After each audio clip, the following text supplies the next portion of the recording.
গুরুদেব, আমার মনের ভেতরে আজ একটা অদ্ভুত অনুভূতি কাজ করছে। মনে হচ্ছে আমার হৃদয়ের গভীরে শুধু একজনই আছে। সে কখনো একজন মানুষ, কখনো আবার মনে হয় সে ভগবান। আমি বুঝতে পারছি না এটা কি সাধারণ ভালোবাসা নাকি এটা ভক্তি। প্রেম আর ভগবানের মধ্যে আসলে পার্থক্য কোথায়? কেন আমরা কাউকে এত গভীরভাবে অনুভব করি? কেন তার অনুপস্থিতিতে এত কষ্ট হয়? আর যদি সেই অনুভূতি ভগবানের দিকে যায়, তাহলে কেন তা শান্তিতে পরিণত হয়? গীতা, বেদ, পুরাণ, শিব পুরাণ ও বিষ্ণু পুরাণের আলোকে আপনি কি আমাকে এই রহস্যের গভীর ব্যাখ্যা করতে পারেন? হে কন্যা, তুমি আজ যে প্রশ্নটি করেছ তা মানব হৃদয়ের সবচেয়ে সূক্ষ্ম ও গভীর অনুভূতির প্রশ্ন। প্রেম ও ভক্তির এই দ্বন্দ্ব আসলে আলাদা কিছু নয়, এটি একই শক্তির দুইটি ভিন্ন প্রকাশ। প্রথমে বোঝো, প্রেম কি। যখন তোমার মন কোনো একজন মানুষের প্রতি আকৃষ্ট হয়, তখন তুমি তার মধ্যে নিজের সুখ খুঁজতে শুরু করো। তার উপস্থিতি তোমাকে আনন্দ দেয়, তার অনুপস্থিতি তোমাকে কষ্ট দেয়। এই প্রেম আসলে আসক্তির সঙ্গে মিশে থাকে, তাই এতে সুখ যেমন আছে তেমনি দুঃখও আছে। এখন বোঝো, ভক্তি কি। যখন সেই একই ভালোবাসা তুমি ভগবানের দিকে প্রবাহিত করো, তখন তা নিঃস্বার্থ হয়ে যায়। সেখানে প্রত্যাশা থাকে না, সেখানে শুধু সমর্পণ থাকে, আর সেই সমর্পণই তোমাকে শান্তি দেয়। এখন গীতার আলোকে বোঝো। শ্রীকৃষ্ণ বলেছেন, মনমনা ভাবা মাদভাক্ত, অর্থাৎ মনকে আমার মধ্যে স্থাপন করো এবং আমার ভক্ত হও। এর মানে এই নয় যে মানুষের প্রতি ভালোবাসা ভুল, বরং সেই ভালোবাসাকে পরিশুদ্ধ করে ভগবানের দিকে নিয়ে যাওয়াই প্রকৃত পথ। এখন বেদের আলোকে বোঝো। বেদ বলে প্রেমই পরম সত্য, কিন্তু সেই প্রেম যদি সীমাবদ্ধ হয় তাহলে তা কষ্ট দেয়, আর যদি সেই প্রেম অসীমের দিকে যায় তাহলে তা মুক্তি দেয়। এখন পুরাণের দৃষ্টিতে বোঝো। রাধা ও কৃষ্ণের প্রেমকে আমরা শুধু মানব প্রেম হিসেবে দেখি, কিন্তু তা আসলে ভক্তির সর্বোচ্চ রূপ, যেখানে প্রেম ও ভগবান এক হয়ে যায়। শিব পুরাণে বলা হয়েছে যে ভক্তি ছাড়া শিবকে পাওয়া যায় না, আর সেই ভক্তি আসলে গভীর প্রেম ছাড়া সম্ভব নয়।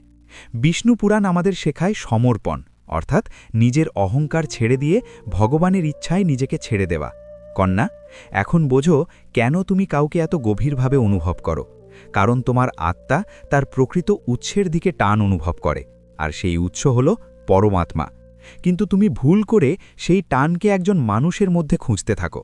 তাই যখন সেই মানুষটি দূরে যায়, তখন তোমার মনে হয় সবকিছু হারিয়ে গেছে, কিন্তু আসলে তুমি সেই পরম ভালোবাসার একটি ক্ষুদ্র ছায়াকে হারিয়েছ। এখন একটি গভীর সত্য শোনো। মানুষের প্রতি প্রেম তোমাকে ভগবানের পথে নিয়ে যেতে পারে, যদি তুমি সেটিকে আসক্তি থেকে মুক্ত করে ভক্তিতে রূপান্তরিত করতে পারো। আর যদি তুমি সেটিকে শুধু নিজের চাহিদার মধ্যে সীমাবদ্ধ রাখো, তাহলে তা তোমাকে কষ্ট দেবে। কন্যা, মনে রেখো, প্রেম কখনো ভুল নয়, কিন্তু তার দিকটাই গুরুত্বপূর্ণ। যদি তা নিজের দিকে টানে তাহলে তা বন্ধন, আর যদি তা ভগবানের দিকে টানে তাহলে তা মুক্তি। এখন শেষ সত্যটা বোঝো। মনের মাঝে শুধু তুমি। এই অনুভূতি যদি কোনো একজন মানুষের জন্য হয় তাহলে তা পরিবর্তনশীল, কিন্তু যদি তা ভগবানের জন্য হয় তাহলে তা চিরন্তন। তাই নিজের হৃদয়ের এই গভীর অনুভূতিকে ভয় পেও না, বরং তাকে সঠিক পথে পরিচালিত করো, তাকে শুদ্ধ করো, তাকে ভক্তিতে রূপান্তরিত করো। তখন তুমি বুঝতে পারবে প্রেম আর ভগবান আলাদা নয়, তারা একই সত্যের দুইটি রূপ, আর সেই সত্যই তোমার জীবনের সর্বোচ্চ শান্তি ও আনন্দের উৎস। গুরুদেব, আপনার কথাগুলো শুনে মনে হচ্ছে আমার মনের ভেতরের সেই গভীর টানটা শুধু কোনো মানুষের জন্য নয়, এর পেছনে আরও বড় কিছু আছে। কিন্তু আমার মনে এখন আরও একটা প্রশ্ন জাগছে। যদি প্রেম আর ভক্তি একই শক্তির দুইটি রূপ হয়, তাহলে কেন মানুষের প্রতি ভালোবাসা আমাদের এত দুর্বল করে দেয়? কেন আমরা কাউকে পেলে নিজেকে সম্পূর্ণ মনে করি আর তাকে হারালে ভেঙে পড়ি? আর যদি সেই ভালোবাসা ভগবানের দিকে যায়, তাহলে কেন তা শক্তিতে পরিণত হয়? কেন তখন আর ভয় থাকে না? কষ্ট থাকলেও ভেতরে এক ধরনের শান্তি আসে। এই পরিবর্তনটা কিভাবে হয় গুরুদেব? গীতা, বেদ, পুরাণ, শিব পুরাণ, বিষ্ণু পুরাণ এবং সনাতন ধর্মের আলোকে আপনি কি আমাকে এই গভীর রহস্যের সম্পূর্ণ ব্যাখ্যা করতে পারেন? হে কন্যা, তুমি এখন সেই সত্যের দরজায় দাঁড়িয়ে আছো যেখানে প্রেমের আসল রূপ উন্মোচিত হয়। শোনো, মানুষের প্রতি ভালোবাসা কেন আমাদের দুর্বল করে দেয়? তার কারণ সেই ভালোবাসার মধ্যে অহংকার এবং অধিকার লুকিয়ে থাকে। যখন তুমি কাউকে ভালোবাসো, তখন অজান্তেই মনে মনে ভাবো সে আমার, সে আমাকে ভালোবাসবে, সে আমাকে ছেড়ে যাবে না। এই আমার ভাবটাই আসক্তির মূল। আর এই আসক্তি তোমাকে দুর্বল করে দেয়, কারণ তুমি নিজের সুখকে অন্যের হাতে তুলে দাও। এখন গীতার আলোকে বোঝো। শ্রীকৃষ্ণ বলেছেন, ইয়াহ সর্বত্রাণভিস্নেহা, অর্থাৎ যে ব্যক্তি আসক্তি ছাড়া ভালোবাসতে পারে সেই প্রকৃত জ্ঞানী। এর মানে এই নয় যে ভালোবাসা ত্যাগ করতে হবে, বরং ভালোবাসার মধ্যে থেকে অধিকার ত্যাগ করতে হবে। এখন বোঝো ভগবানের প্রতি ভক্তি কেন শক্তি দেয়। কারণ সেখানে তুমি কিছু দাবি করো না, সেখানে তুমি নিজেকে সমর্পণ করো, আর এই সমর্পণই তোমাকে মুক্ত করে দেয়।